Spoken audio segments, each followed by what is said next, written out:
Yup, and welcome to Talkin' Knicks. I'm Tom Piccolo. I'll be doing my best Jake Ravioli impression as today's host. It was a rough week in Knicks basketball. We went 0-3, dropping the record to 4-13 overall. We're not going to talk too much on the games. We're getting to some bigger picture stuff, including Trey Burke's explosive week, Frank Ntilikina's role, and more. Let's talk Knicks. All right, I'm joined today by Kenny Poon. Kenny, how you doing? After that game, Tom, I've been better. It's been a struggle of a weekend on the sports side of things for me. As you know, my UConn Huskies played pretty well against Syracuse, got the W, and then lost to Iowa. My Villanova Wildcats lost to Michigan, and then to Furman. They lost to Furman, Tom. You know, my uncle and my cousin went to Furman. That's in South Carolina, right? No idea. I've never heard of it until yesterday when they lost to them. And I was like, oh, that sucks. And then my New York Knicks lost tonight. And the last, I don't know, what is it, 6 games now? Yeah, it's a tough break. But what about in the non-sports world? I heard you went to a parade today. Is that right? Yeah, I went to a parade down in Stamford, Connecticut. It's the Macy's Thanksgiving Day parade warm-up. So before they do it in New York, they have to be like, all right, we have to make sure we know how to hold these floats and things like that. So they do it through the streets of Stamford, where you used to live, Tom. And my whole family went down. I have 2 nephews. One of them was too small to go, and the other one's about 2 years old. So he was pumped for it. And everyone else just kind of went because it was Greg's birthday. That's probably why he's not on the pod outraging for his birthday, which is tomorrow. Sure. Or today, if you're listening to it on the 19th. And so, like, it's the second year in a row we've done it, and it's kind of a weird tradition because, like, I'm not a parade guy. I wouldn't go to a parade if it wasn't where my brother lived the day before his birthday, and I had a 2-year-old nephew who was going. So, like, it was fine. It was fine. Yeah, I would have never accused you of being a parade guy, but I'm kind of curious how hard they go in this warm-up parade. Like, do they go all out? They bring all the bells and whistles, or is it kind of like how the Knicks treated this first quarter in Orlando today? Oh, that's a segue. I don't know if you actually want me to answer the question, or if we just want to jump into that. You picked up on the segue there. That was good. I do want to start quickly with today's game just because it's freshest in our minds and in our listeners' minds probably. And then we'll skate over these pretty quickly. But I mean, so today lost in Orlando, 131-117. Orlando dropped 44 points in the first quarter. It was one of the worst quarters the Knicks have ever played that I can remember. Aaron Gordon had 20 in the first quarter, made his first 7 shots. Kevin Knox just had no shot against him. THJ had 32 points. Trey Burke had 31. Cantor, his normal 21-19. Ntilikina played a decent amount, and even there was a little bit of crunch time-ish minutes at the end. I was glad to see Frank got in there. But anything else you want to talk about from this game, Kenny? I mean, I'll say a couple things on the Frank point. It's kind of been an interesting development in the last 2 games. Fizdale has gone offense defense in the fourth quarter with Frank. I'm just happy to see him out there. Like, even if he's not getting his shots up on offense like today, or if he's missing his shots like other days, like, I'm just happy to see him out there. I want him to get the chance to develop and just play minutes. I think is the most important thing for him.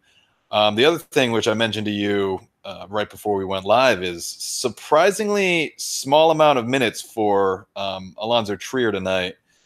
Despite starting, he ended up with I think it was 13, 14 minutes, something like that. Well, it's funny you say that, Kenny, because part of the reason why Trier got so few minutes is because he didn't start the second half. And they just got lit up in that first half. So it seemed like Fizdale's solution to try and get some stops was to start Vonleh and Cantor in place of Trier and Robinson in the second half. I don't know if that's the right formula to get stops, but that's what happened.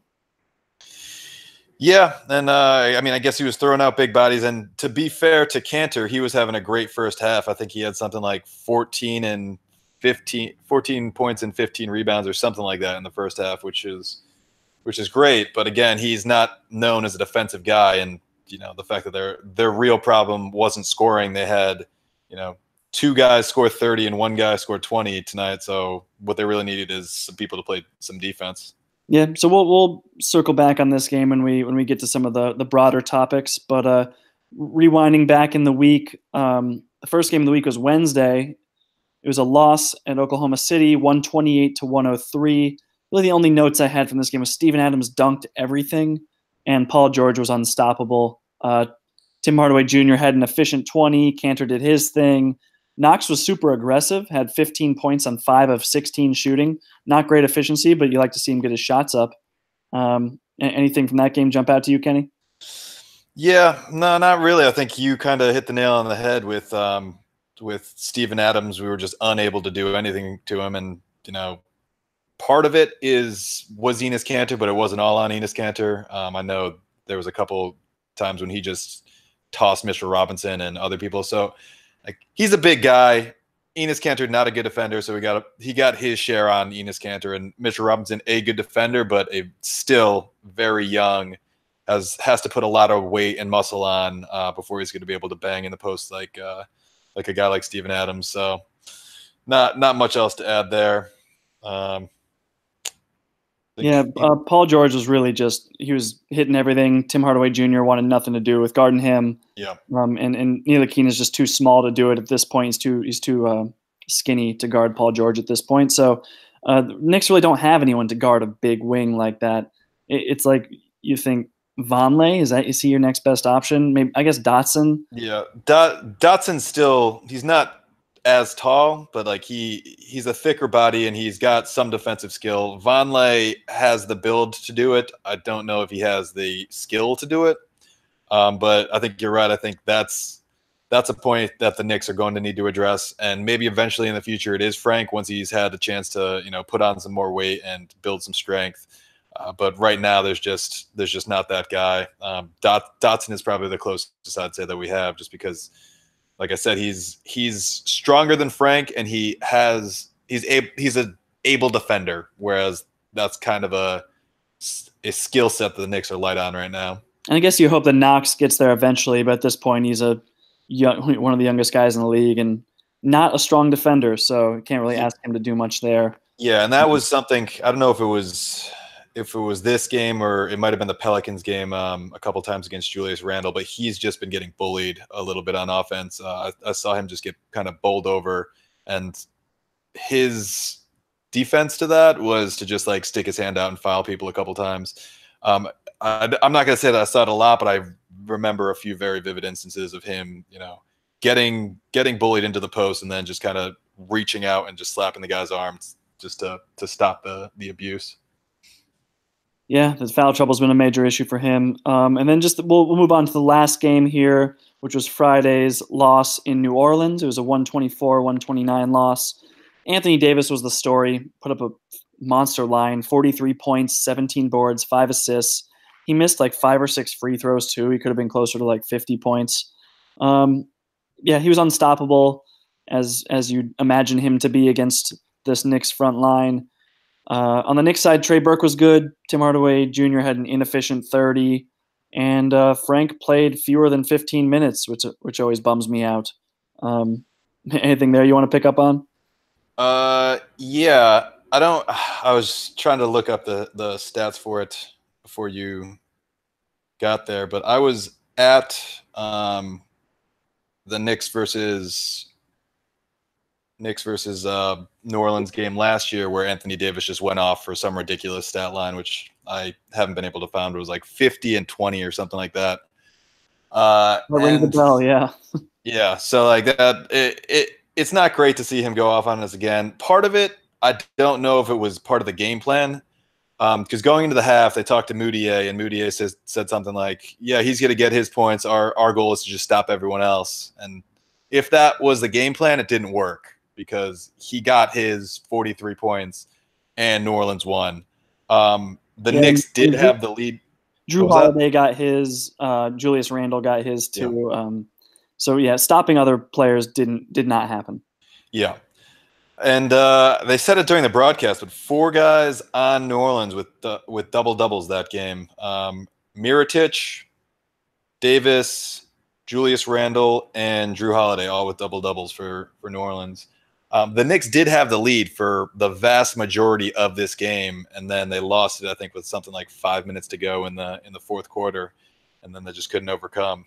So those are the kind of losses that you kind of hate to see, where we know this season's kind of a lost season, but at some point you want to see wins on the board just to keep the morale up for everyone.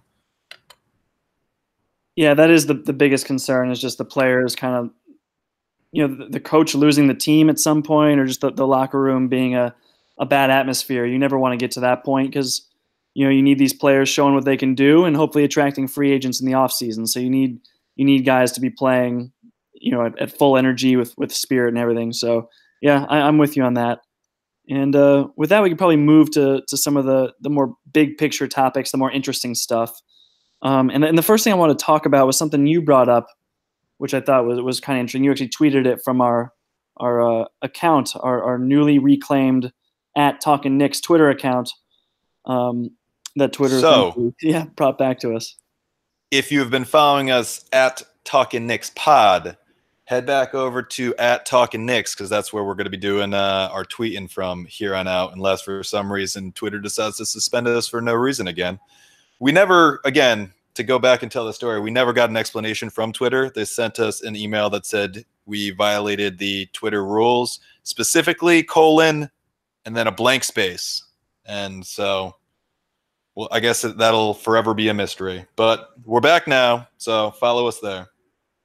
Yep, thanks, Twitter. So yeah, you had a good tweet though. You said the Knicks offense looks like a bunch of strangers playing pickup. They only pass it when you absolutely have to, and when you get it, try to get yours because you're not confident that your teammates will pass it to you again. And I thought that was a really, really good description of what the offense looked like, not only in this game against Orlando, but really all week. Yeah, and I think it's hard to fault people, because people had great games tonight. Tim Hardaway Jr. offensively, people had good offensive games tonight. And kind of throughout the season, we've seen it a lot with Alonzo Trier. He'll have a great game offensively. Tim Hardaway Jr., Trey Burke tonight had another great game offensively. But the way that they do it, I don't think is conducive to winning basketball. So we've talked about it before, but all we want to see this year is kind of setting the groundwork for the future. And the way that they're playing now, I don't think does that. And you could tell me if you disagree with this, but having everyone stand on the perimeter and watch either Alonzo Trier, Trey Burke, or Tim Hardaway Jr. go one-on-one doesn't help build cohesion on offense, and it's one of the big reasons that the Knicks are last in assists per game. Yeah, I'd mentioned that in my my column it was towards the beginning of this week, just how poor of a passing team the Knicks are, and it was shown tonight against Orlando. The Magic had 35 assists on their 48 made field goals, which is wildly impressive. 35 assists out of 48 makes. The Knicks just 12 assists on their 40 made field goals. So it is a lot of ISO ball. It's a lot of high screen and roll. So it's a two-man game, and then just a shot is either coming just from the pick and roll ball handler, or sometimes they'll pass it to the roll man, who will kind of do a slow post up. But it's not pretty basketball. There are very few sets. I saw a couple nice plays actually, but it was very much the exception to the rule. Yeah, and I think it trickles down to everyone else too, right? Because if Enes Kanter hasn't been involved in the offense and he's watching Trey Burke go off on offense, he's trying to prove a point that he wants to be in the starting lineup. So if he gets the ball, never been a very good passer to begin with, but if he gets the ball, he's immediately looking to score. He's not even thinking about doing anything else. And another thing is it makes other players who would be much better in a normal situation with ball movement, like a guy like Damian Dotson could be a very good player for a team like the Spurs, where you could say that about anyone, to be fair, but for a team like the Spurs, where there's a lot of ball movement and the open guy's going to get his shot, Damian Dotson's a very useful player because he can hit open shots. He's not a great creator for himself, but if other people are creating for him, he's a good player. And so he's losing his value because no one else is looking to create for him. Everyone's looking to create for themselves once they get it. And there's just not enough kind of ball movement, which is something that Fizdale said he was hoping to have a lot of this year. It's ball movement and player movement. I mean, Dotson's one of the best guys on the team coming off screens. He's kind of reminds me of Courtney Lee in that way. We miss his motion on offense, but yeah, Dotson has that skill set. It's really not used at all. It really stands out when it happens. When like he came off one screen today and got a nice mid range jumper. He did not connect on it, but it stood out like, oh, that's what man and ball movement look like. So yeah, Trey Burke was awesome. He was 11 of 20 from the field and just 1 of 7 from 3. So 10 of 13 from inside the arc for such a little guy. It's really impressive how much craft he has. And I've been team Trey Burke for a while now just because I think he is super skilled, but I've always said that he's one of the best playmakers on the Knicks too. And since his playing time has become more sporadic, he just has not been giving up the ball. He really does just hunt for his shot, and it's gotten to the point of selfishness. And it's making me eat my own words a little bit. And I think a little bit of this is what you were saying. His minutes diminished, and he wanted to get out there and prove his worth. And there's things on the basketball court that don't show up in the stat sheet, and people don't try as hard to do those things. The thing that people always notice is if you're scoring. And so Trey Burke has been trying his hardest to score over the last few games since his kind of partial demotion to the bench where he was getting, coaches' decisions, DNPs. So like, I get it. And it's a similar thing with Cantor where he's become a guy coming off the bench. And so he's trying to get to prove his worth. The problem is people aren't doing the small things, and I think that's something that a lot of casual fans might miss just because, like I said, people know when people are scoring. So you see a guy like Cantor going out there, going 8 for 16, 21 points, a guy like Trey Burke going 11 for 20, 31 points, and that looks good. The problem is you're not getting your teammates involved. You're not making your teammates better. And, at some point, Trey Burke is not going to be the focal point of our offense.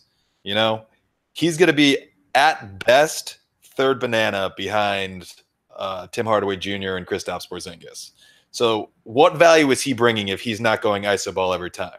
I could say the same thing about Alonzo Trier. I could say a similar thing about Enes Kanter, although I don't expect him to be back on the team this year. He's proving a lot of worth. If he's willing to accept a bench role, maybe he comes back, but the role that he's in right now is just not sustainable for winning basketball in the future. And that's the thing, your point about winning basketball. Trey Burke, his last 2 games have been extremely efficient, so it's hard to knock a guy for, his game in New Orleans, he put up 24 points on 10 of 13 from the field, and he's also getting to the free throw line a lot. He had just 5 attempts in New Orleans, but he was 8 of 10 tonight in Orlando. And that's something the Knicks have struggled with. So like a guy who's creating his own offense and getting to the line and getting easy points that way. You say the same thing about Tim Hardaway Jr., him getting to the line. He was 9 of 10 from the free throw line tonight. I love seeing that because it's just not something the Knicks have been good at the last several years.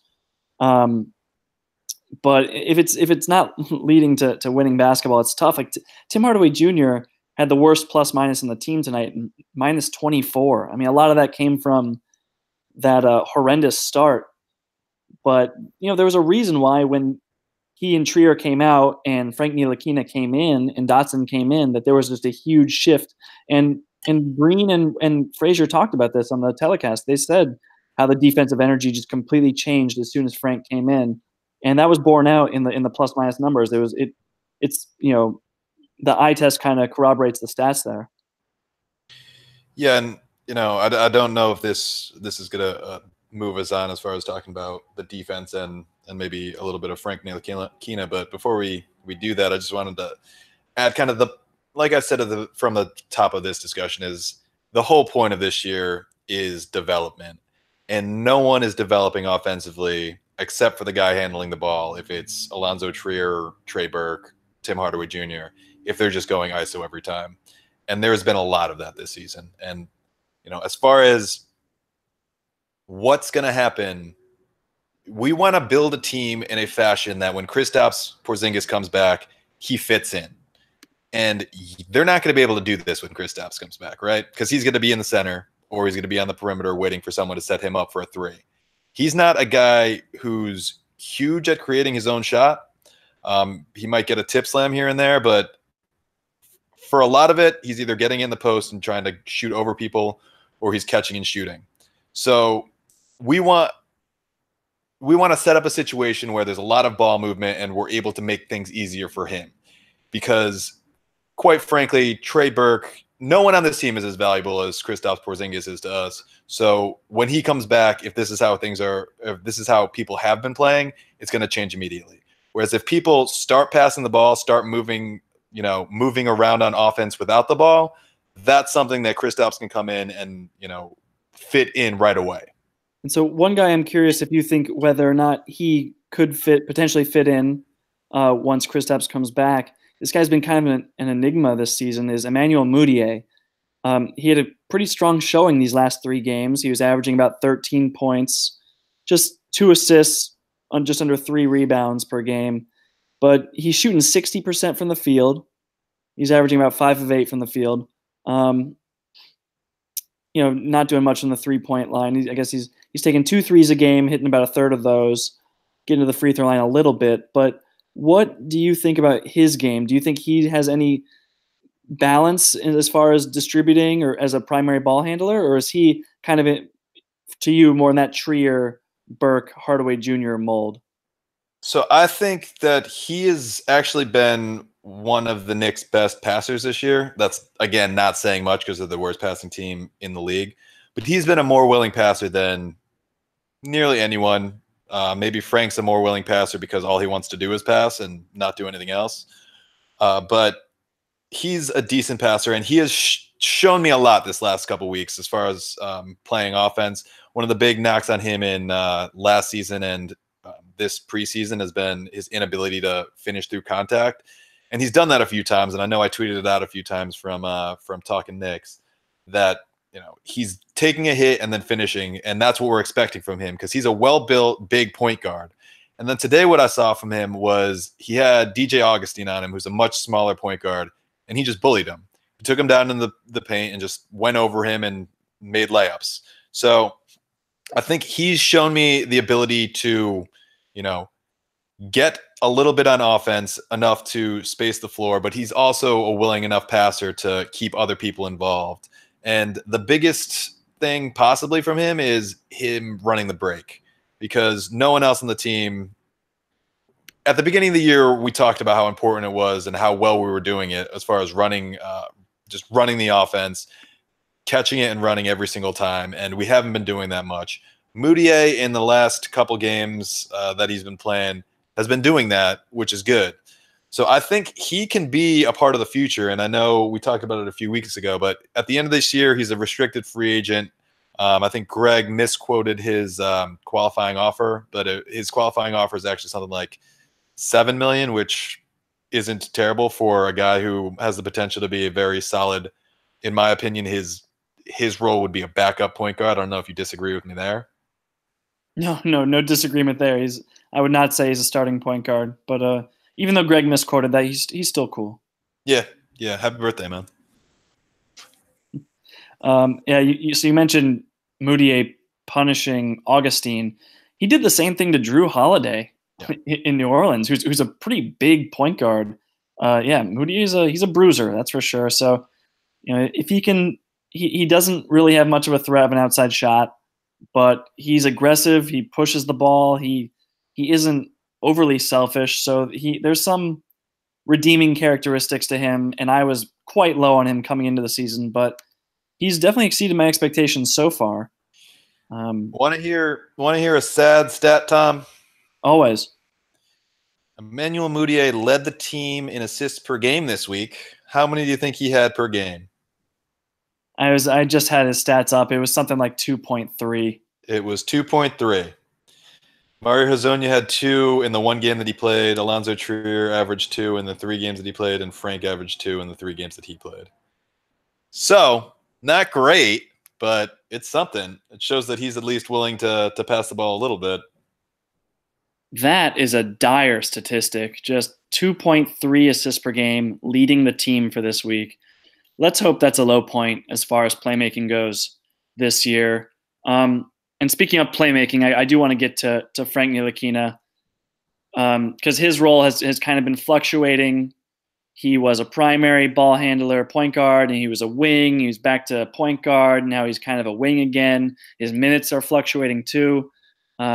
I just wrote an article that came out today for the B-Ball Index, and it really takes an in-depth look at Frank's shooting specifically, more so as like an off-ball shooter, but also off the dribble.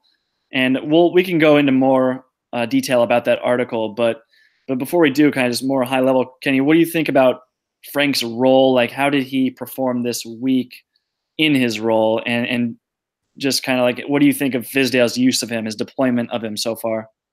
So, and let me just start off by saying I read your article, Tom, and I think it's one of your best pieces of work. Part of it is I'm a big Frank guy, so any analysis on him that I can get, I love to read. So I encourage all of our listeners to go check that out because it's a very interesting piece. And as far as Frank's role this week, it's been weird because he started the week as a starting point guard. He didn't play a ton. I don't think he played over 22 minutes in any of the games this week, and particularly in the New Orleans game, he played very little.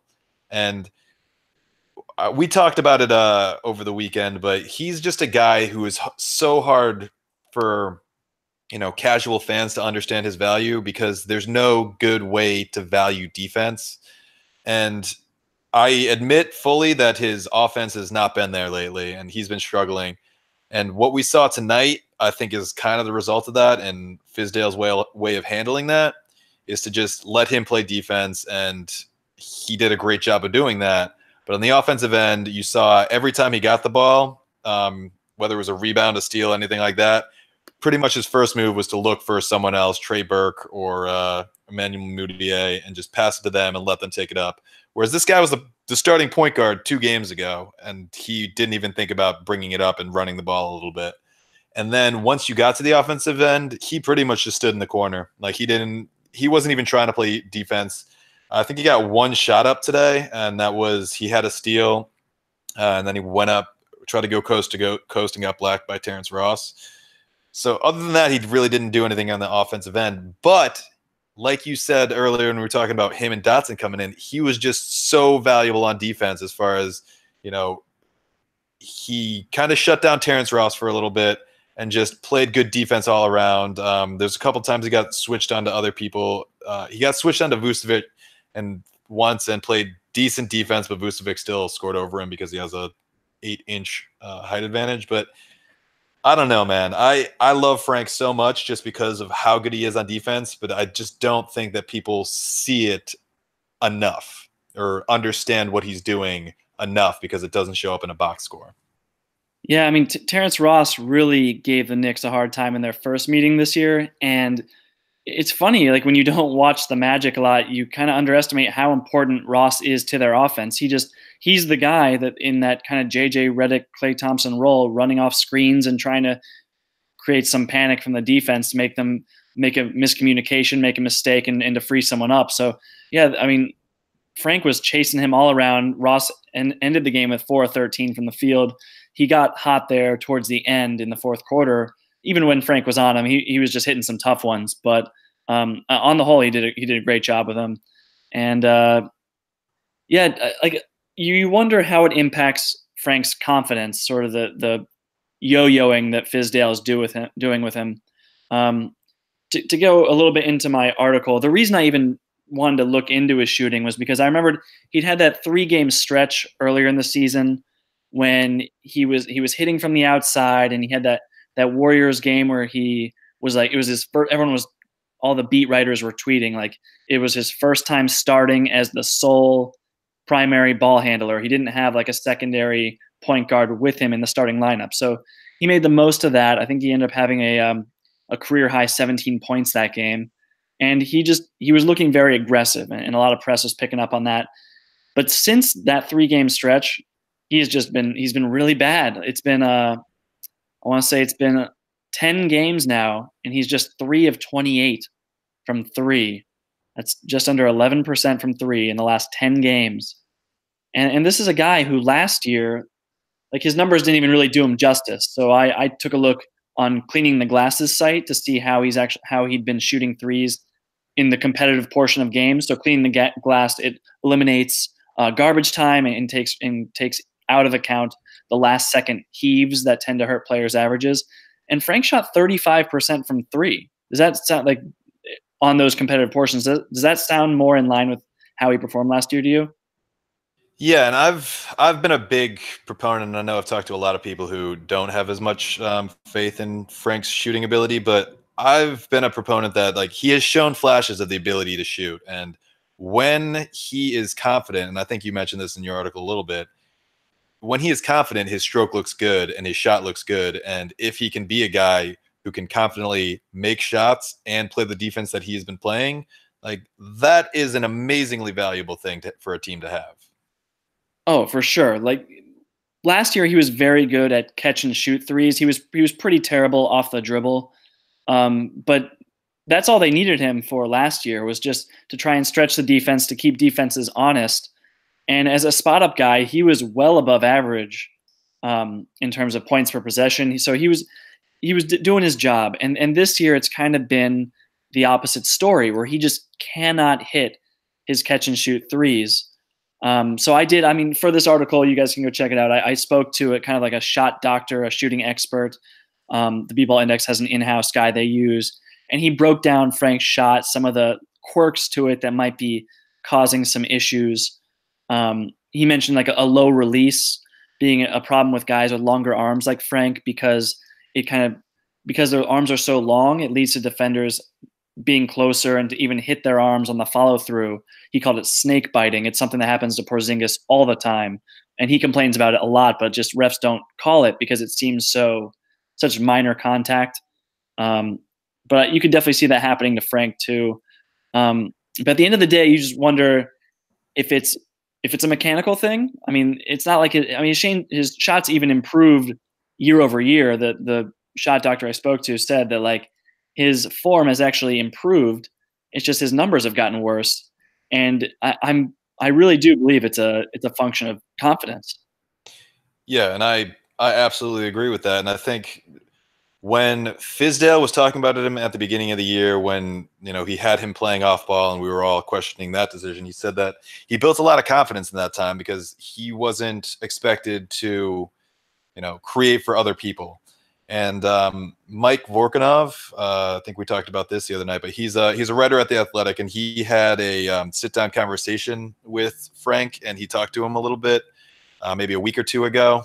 So I would go check out that article if you're listening as well, because it was very interesting. Frank said that when he's out there on the court, he feels selfish looking for his own shot. He said this in the past tense because he's trying to claim that he's over this, but he said that he felt selfish looking for his own shot. And so he was more normal, or he felt more comfortable trying to create and set up other people. And I think you see that a little bit where he is overthinking, where he's like, I should be aggressive now rather than trying to look for my own shot, I should look for other people's shots. So to keep them involved in the game. And just that little bit of hesitation, I think, is what is throwing him off. And tonight, like I said earlier, he was just completely, out of the game offensively. And I don't know if this is part of kind of a Fizdale plan, and we'll see how it progresses in the next couple games, to just kind of reset his mindset as far as, I don't have to think about playing offense. I just have to think about playing defense. If a shot comes to me, great. I don't have to worry about setting other people up. That's fine. And I can just worry about defense, which I've been doing consistently well throughout the season. And maybe that helps him pick up his confidence because, like I said, tonight, great defensive game. He, I think, led the Knicks in plus minus. And again, I say this all the time: one game plus minus isn't all that important, but he was plus 10, and the Knicks lost by 14. So plus 10 when he was on the court, minus 24 when he was off the court, which it's one game sample size, but that's not insignificant for a guy who took one shot, right? I think it shows you that his ability to play defense is important. Well, and it also just felt important when you were watching the game. You were thinking, like, get Frank back in. He's the one preventing the penetration into the paint and all the easy buckets the Magic were getting. So it's nice when the plus minus lines up with what you're seeing too. But as you said, probably a lot of fans just look at the box score and see he was 0 for 1 from the field, and that's just and frankly that is a pretty rough look. I mean, it was hopefully a low point offensively for Frank, and he's able to build back up to even where he was earlier in the season when he was playing with that confidence and that swagger as a primary ball handler. But yeah, I'm hoping to not see a performance like this offensively again. So I think in the first few games this year, we saw what we wanted to see from the Knicks, and we talked about it at the top of the show, but there was a little bit more ball movement. And so when Frank was playing off of the ball, like Fizdale said, that allowed him to build some confidence by just getting open shots when he was there and like when the ball happened to hit him. And now with the way that the offense is playing with a lot of ISO, I think that was part of the reason he didn't get any shots up today. It was just because he was there, he was on the court, but there was a lot of ISO going on between Tim Hardaway Jr. and Trey Burke and a couple times Alonzo Trier, although, like I said, he didn't play much tonight. And I think if that can settle itself out over the next few games and if he continues to kind of play this off-ball role, I'm more okay with it now than I was previously just because I want to see him build his confidence back up and not have to think too hard about, playing defense or playing offense to set up his team. Worrying about if he's shooting too much and things like that. So I'm not going to complain about that. I'm just hoping to see that it, corrects itself over time and as the offense corrects itself over time. Yeah. Well, moving on to another young guy, because that's what this season is really all about. I want to talk a little bit about Kevin Knox. He's someone coming into this Orlando game, actually. If you don't follow Knicks Film School, you should. They are doing this thing for charity where different Knicks Twitter personalities are pledging amounts of money based on players' performances to a charity that Knicks Film School is working with, trying to get meals for Thanksgiving for families who are in need. It's a great cause. And so we at Talkin Knicks pledged $3 for every point Kevin Knox scores, really hoping for Knox to go off and have a career night. Orlando's defense isn't that strong. I was pretty confident that Knox would be able to have a good one. He did only finish with 4 points. I think we'll have to end up throwing a few extra dollars that way because I don't know if I want to give a $12 donation. But other than tonight in Orlando, like just in total, how do you think Knox has been? Knox is another guy that I want to see him build some confidence. I feel like I'd be a hypocrite if I kind of ripped on Knox for his struggles early in the year while I defend Frank. I'm not as high on Knox as a lot of other people just because me, I'm a defense guy, and Knox hasn't shown much of an ability as a defender. And I think we talked about this earlier this weekend too, but I think I question when people say that people can develop into good defenders just because you don't see it often. But Kevin Knox, I think, has the ability to play the 4, which takes a little pressure off because you're not as often, having to have the horizontal movement as much. So I think he might actually develop into an okay defender, whereas right now he's just kind of struggling a lot. And offensively, I just want to see him become more efficient, just because, again, he's a rookie. He's a very young rookie, but he gets up a lot of shots. So we're not expecting too much out of him yet, but I think eventually we're going to want to see him an uptick in the efficiency. We want, because he could be one of the focal points in our offense as far as a scorer, but we're just not there yet. Yeah, he had one game against the Pelicans where he was 4 of 9 from the field, 3 of 6 from three. He missed his only free throw. He's the type of guy who I'd expect to get to the free throw line more. Just with he's got kind of a broader frame in his shoulders.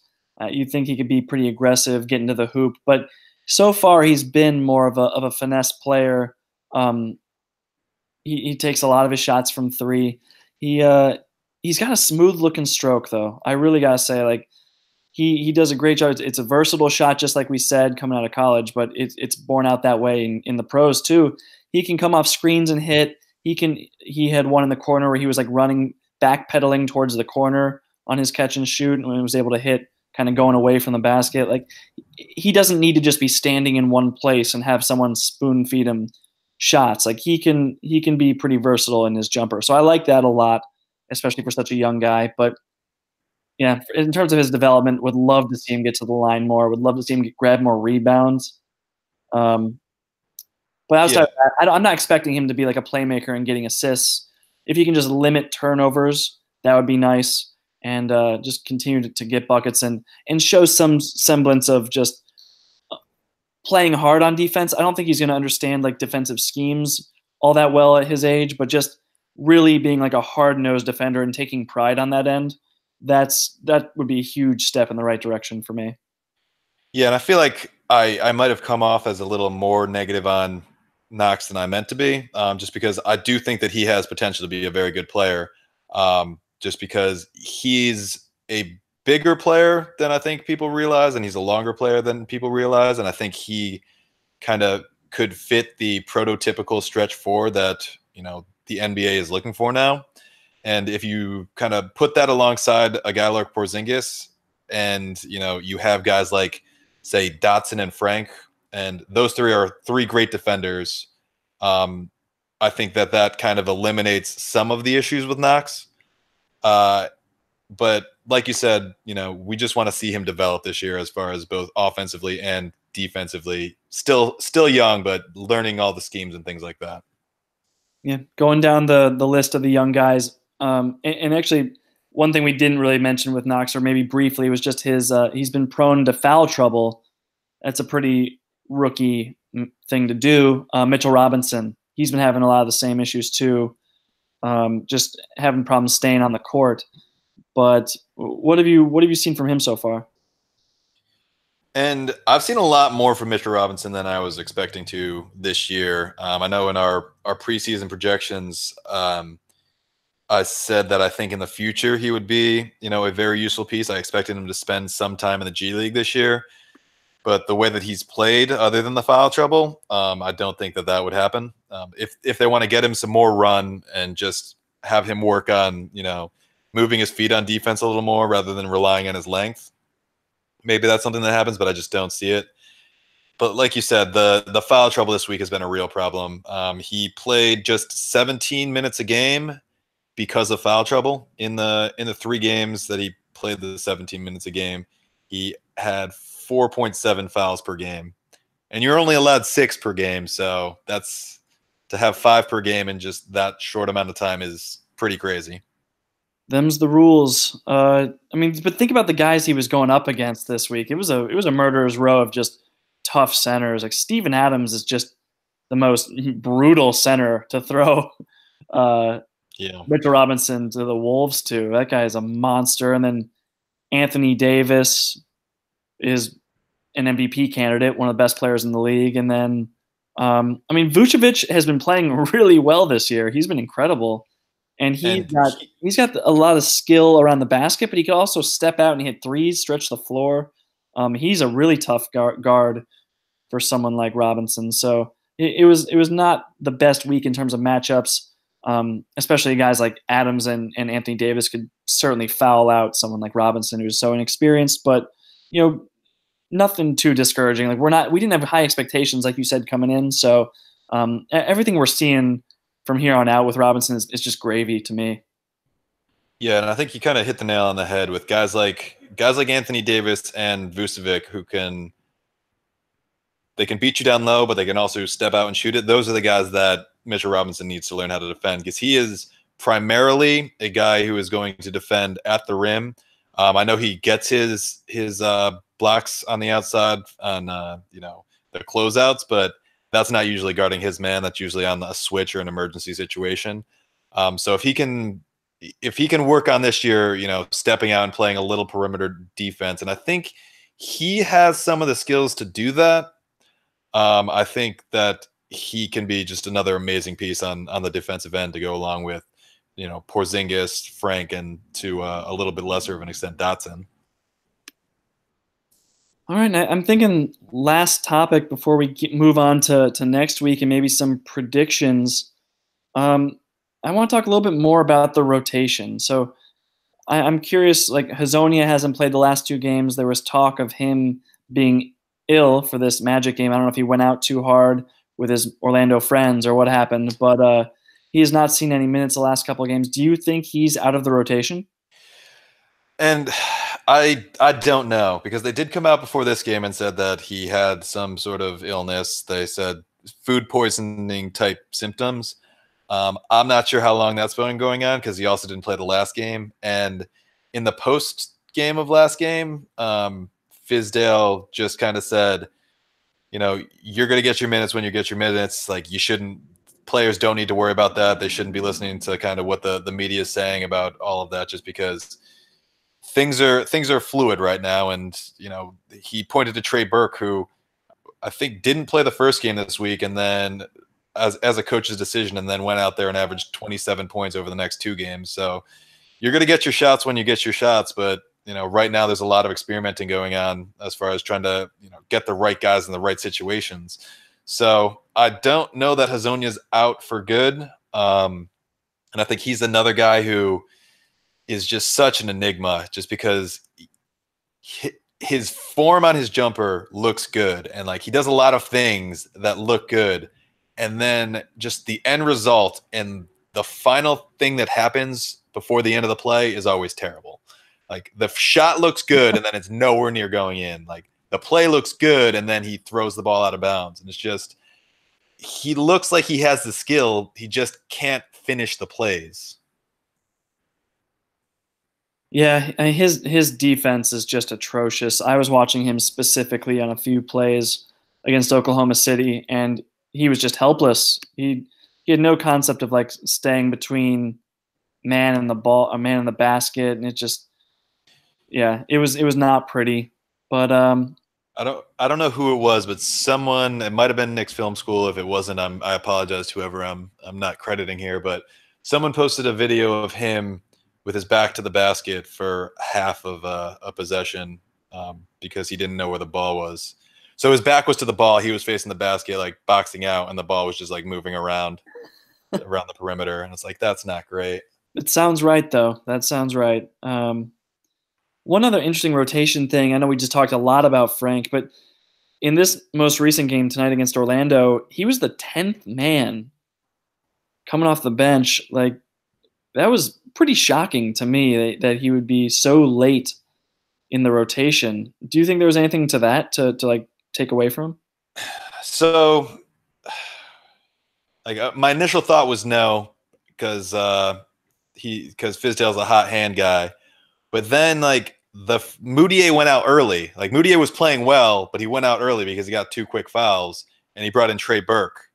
And I don't know that there's something there, but it just makes me feel a little worse that Trey Burke went in for Moutier. But again, that might be partially, what we were talking about before, as far as the idea that Fizdale might just have Frank playing completely off ball right now, so he can build some confidence, which he did at the beginning of the year, and he said he did at the beginning of the year.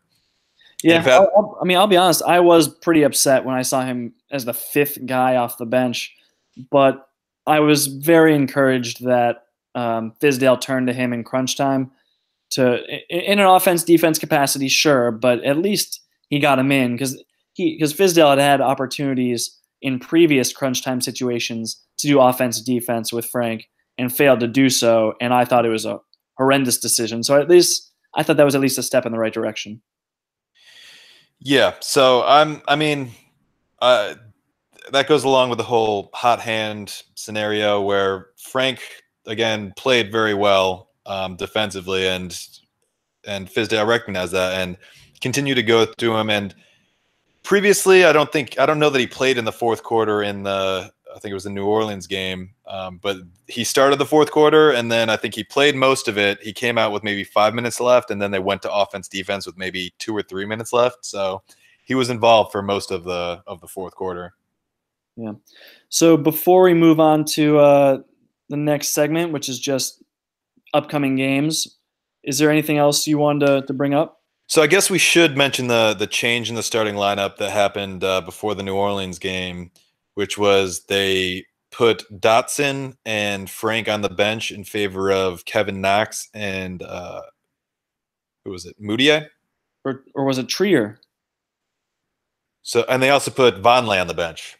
So it was Vonleh, Dotson, and Frank for Moutier, Trier, and Knox. That's right.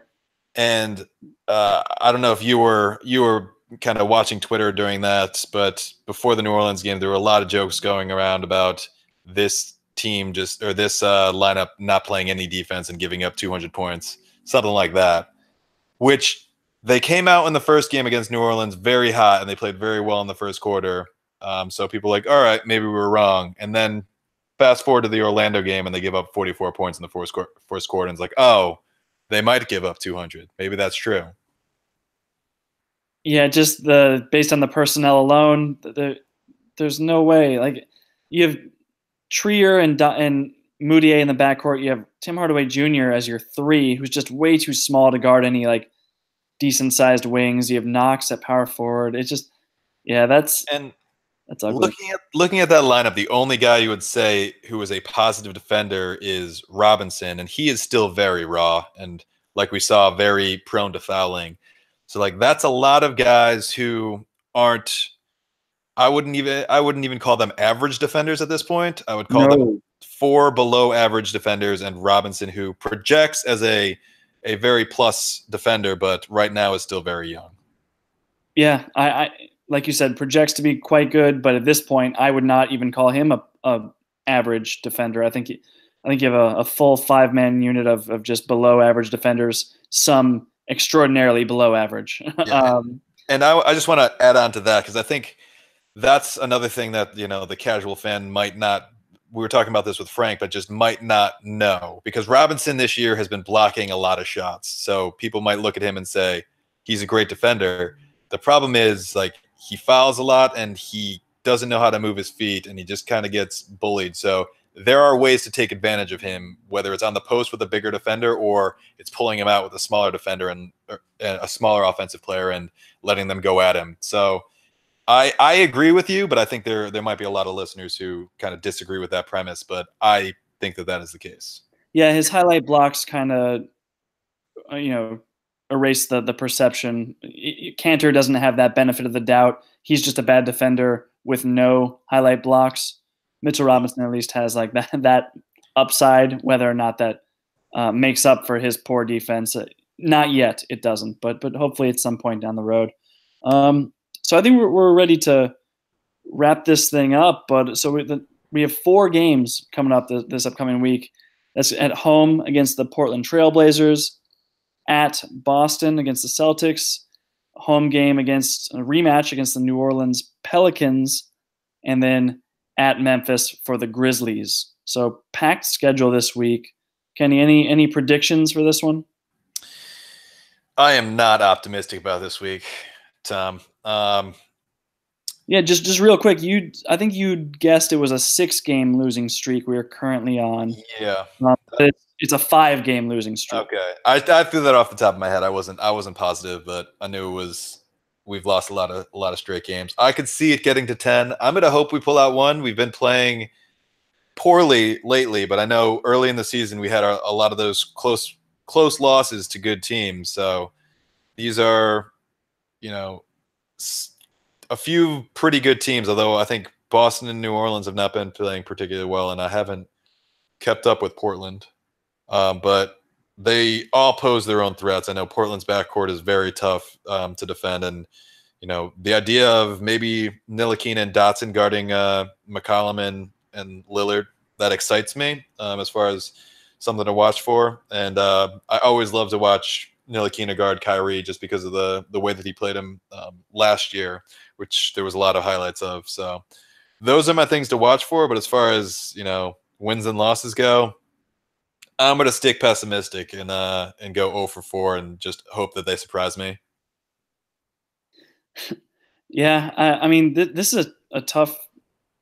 This is a murderer's row here. The Trailblazers have been good for sure. The Celtics have a ton of talent. I mean, Kyrie's been on fire lately. He's kind of starting to figure it out, round back into shape. The Pelicans, we saw just how powerful their offense can be. And maybe they steal that one at home against the Pelicans if they don't travel as well. But even the Grizzlies have been playing pretty well. Going to Memphis is a tough place to play. So I'm going to optimistically say they'll go 1-3 this week and hopefully break that losing streak at 7. But we'll see. That's what I'm hoping for, Tom. I'm hoping they get there, but I'm not counting on it. And like I've been saying all year, like these games count towards the lottery too. So, I know it sucks now, and we want them to kind of stay confident and stay, positive, and losing a bunch of games doesn't do it. But hey, if it means we win the lottery and get the number 1 pick, it's not the worst result in the world. I'm with you, man. I'm with you. All right. I think we covered just about all of it, though. I will say, if you're listening to this, we appreciate you. Doing my Jake impression here. But yeah, give us 5 stars. Go to rate, review, leave a review. We appreciate that. I know Jake's been teasing these giveaways like on every pod. I think let's hold him to it this upcoming week, right? We'll do some kind of trivia thing or some secret code word and start giving away some merchandise to show listeners we appreciate you. So, all right, Kenny, until next time, I'll talk to you, man. All right, see you later. Next tape.